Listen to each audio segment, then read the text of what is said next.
Problem है वो आ रही है फंगस की। तो पीले से पत्ते आ रहे हैं, उसमें ब्लैक डॉट आ रहे हैं, कहीं के ब्राउन डॉट आ रहे हैं। तो ब्राउन डॉट आपके अल्टरनेरिया के हो गए। तो ब्लैक स्पॉट है तो वो मार्सोनिना की और नेक्रोटिक लीफ ब्लॉच भी आता है। एक सिस्टमेटिक होती है, एक कॉन्टैक्ट होगी, एक ब्रॉड स्पेक्ट्रम होगी। तो 10 लीटर लस्सी पुरानी सड़ी हुई और 5 लीटर गौमूत्र उसको। बागवान साथियों नमस्कार, मैं डिम्पल पांचटा एक बार फिर से आप लोगों से रूबरू हो रहा हूँ। हमारे बगीचों में pre mature leaf fall Alternaria Marssonina, जिससे कि इस वक्त सभी जगह के बागवान काफ़ी परेशान हैं। अगर आपके फसल नहीं भी लगी है फिर भी आपको अपने बगीचे की मैनेजमेंट करनी पड़ेगी, क्योंकि अगले साल की भी क्रॉप आपके पास है अगर आपने लेनी है। ऐसा ना हो जाए कि आप अगले साल फिर से बोले कि साल भी हमारे सेब नहीं लगे। उसका बहुत बड़ा रीज़न है कि आपको अपने बगीचों की मैनेजमेंट अच्छे से करनी ही पड़ती है। ये किसान और बागवान की लाइफ ही ऐसी है कि फसल हो ना हो फिर भी मेहनत में कोई कमी नहीं छोड़नी पड़ती हमें। तो मेरा उन बागवानों से भी निवेदन रहेगा कि जिन्होंने अपने बगीचे छोड़ दिए या क्रॉप कम है कि वो स्प्रे नहीं करना चाह रहे, उससे दिक्कत आएगी पूरे इलाके में। इवन हमारे यहाँ भी मैंने देखा कि मेरे पड़ोस में भी काफ़ी ज़्यादा इन्फेक्शन आ चुका है। अब हमारे को खतरा महसूस होने लग गया है कि भाई कहीं हमारे को अटैक ना करे। हल्का फुल्का हमारे भी आ गया है। तो जो स्प्रे में 20-22 दिन का गैप में करता था, कहीं ना कहीं वो मुझे 15 दिन के पीरियड में एक रिपीट करनी पड़ी स्प्रे। तो 5-7-8 दिन पहले करनी पड़ी मुझे, हफ्ता भर पहले पता है। तो सबसे बड़ी जो प्रॉब्लम है वो आ रही है फंगस की। तो पीले से पत्ते आ रहे हैं, उसमें ब्लैक डॉट आ रहे हैं, कहीं के ब्राउन डॉट आ रहे हैं। तो ब्राउन डॉट आपके अल्टरनेरिया के हो गए। तो ब्लैक स्पॉट है तो वो मार्सोनिना की और नेक्रोटिक लीफ ब्लॉच भी आता है एक, मगर वो मेनली गोल्डन डिलीशियस की बीमारी है। मगर मुझे ये भी लगता है कि थोड़ा बहुत वो भी हमारे रेड डिलीशियस में आ चुका है। तो अब आपको क्या क्या समाधान करना है, तो इसके लिए फंगेसाइड। बहुत सारे फार्मर आज भी ऐसे हैं जिनको जानकारी का अभाव है, जिनको ये पता नहीं लग रहा कि एक्चुअल में फंगस क्या है, फंगेसाइड्स क्या है, आज भी उनको पता नहीं है। वो कहीं ना कहीं शॉपकीपर पे डिपेंडेंट है या कंपनी मैन पे डिपेंडेंट है। तो जानकारी के लिए मैं बताना चाहूंगा कि अब वो सिचुएशन आ चुकी है जहां फंगस मल्टीप्लाई हो रही है। इसमें चाहे आपके स्कैब रोग है, चाहे आपके स्मैक पतझड़ है, स्कैब की भी बहुत ज्यादा प्रॉब्लम है। तो इन सब का इलाज आज फंगेसाइड से ही होगा। तो जो फंगेसाइड में आप करेंगे, लगभग 3 टाइप की फंगेसाइड आपको मेनली मिल जाती है, जिसको सिंपल भाषा में मैं एक्सप्लेन करने की। एक सिस्टमेटिक होती है, एक कॉन्टैक्ट होगी, एक ब्रॉड स्पेक्ट्रम होगी, मतलब हर तरह की उस पर वो कार्य करती है। तो इस वक्त आपको 2 कॉम्बिनेशन में स्प्रे करनी पड़ेगी, कॉन्टैक्ट और सिस्टमेटिक।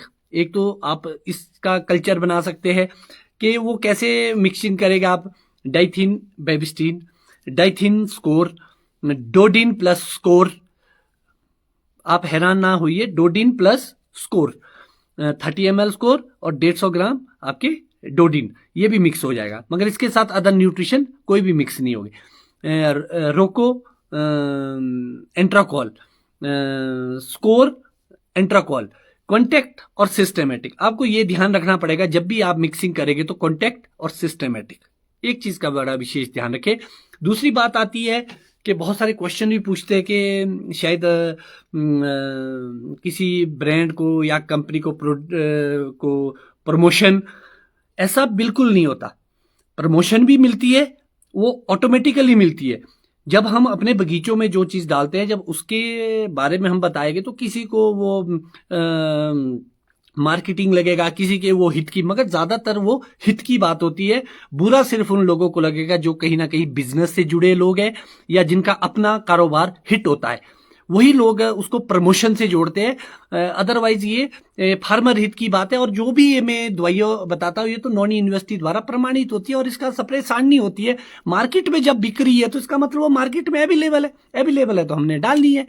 तो आपको इन चीज का विशेष ध्यान रखना है। दूसरी बड़ी विशेष ध्यान रखने की आवश्यकता है कि 200 लीटर का पानी, आज भी फार्मर आइडिया नहीं लगा पा रहे कि 200 लीटर आपका कहाँ आता है।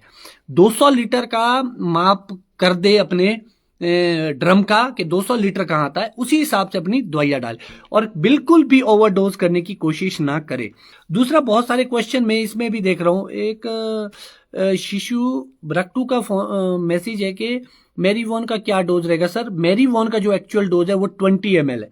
20 ml 200 लीटर के हिसाब से आपने डाला है। शॉपकीपर और कंपनी वाले आपको 50 से लेकर 100 ml तक करवाते हैं, तो ये बहुत ही गलत प्रैक्टिस है। मुझे ये लगता है कि अब तो मैरीवॉन काम भी नहीं करेगा, क्योंकि लोगों ने पहले हायर डोज पे डाल दिया। आपको ऊपर और जाना पड़ेगा, आपको 100, 150, 160, 70 आने वाले टाइम में तो फिर ओवरडोजिंग हो जाएगी शुरू। वो तो पहले ही हो चुकी है। इसीलिए जो एक रिकमेंडेड डोज है वो नोनी के द्वारा जो प्रमाणित है वो 20 ml 200 लीटर के हिसाब से।